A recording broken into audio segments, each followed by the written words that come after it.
Hello, my name is Fiona Cunningham and I work at the European Molecular Biology Laboratory, European Bioinformatics Institute, which is a very long name, and we say EMBL-EBI for short. In my job every day, I'm responsible for making sure that scientists across the globe have information on genes and DNA and how it varies between individuals. Now, this is important because sometimes our DNA varies, and that means that some people are really, really tall, like Alexander, and other people are shorter than Alexander, and that's fine.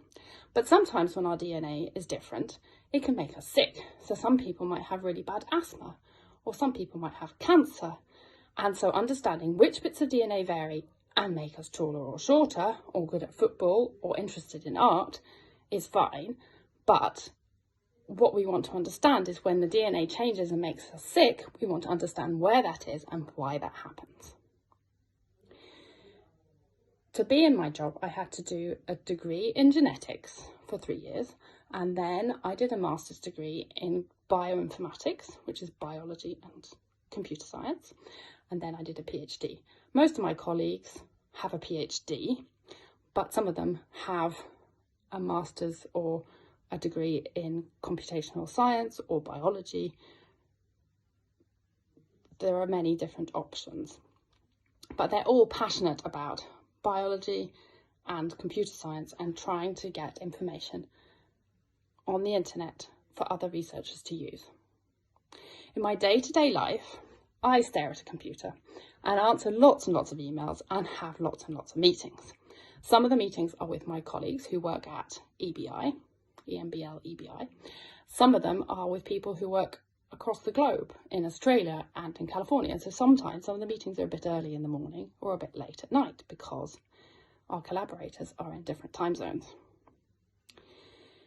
The thing I enjoy most about my job is that what we do is super important.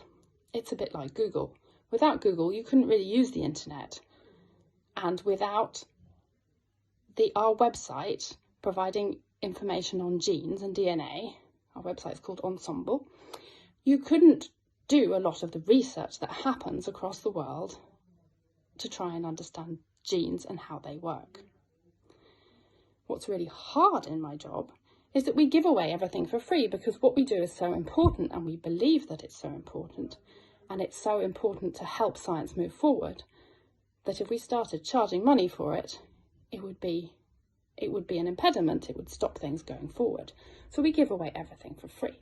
But we obviously need money to make it happen. And so my job is to try and persuade charities and research institutions to give us information, to give us money to move the science forward. And lots of other people are trying to do that too. And it's really hard to convince them. If you take the Google analogy, it's often hard to convince them to give money to the thing that they kind of take for granted. You probably take being able to use Google as a search engine for granted because it's just there and part of your daily life.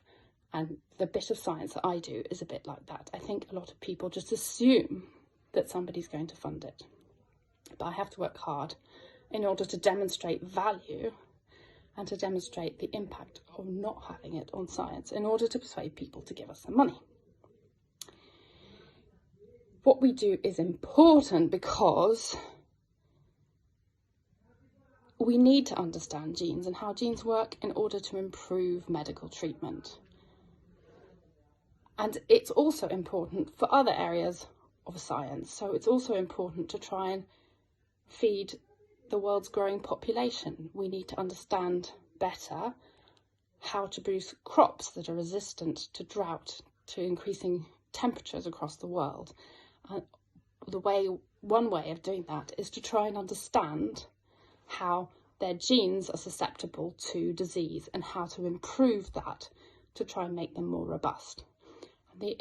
It's also important for work combating a global pandemic, because if we understand more how the virus changes and mutates, again, that's DNA changing or RNA changing in some viruses, then we can try and build better systems and better medicine to try and protect the humans who are getting sick.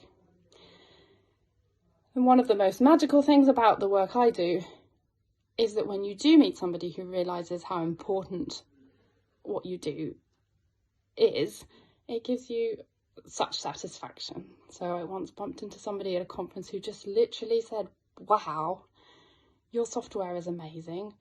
We use it every day in our hospital, I think it was in Kansas, in the newborn sick ward, to try and understand whether we should give medicine to our newborn babies when they're born and they're sick. It's pretty scary when you hear how important the software is that you work on, but it also is incredibly satisfactory. Anyway, if you have any other questions, you can always get in touch. Okay, thank you. I hope that's helpful. Bye.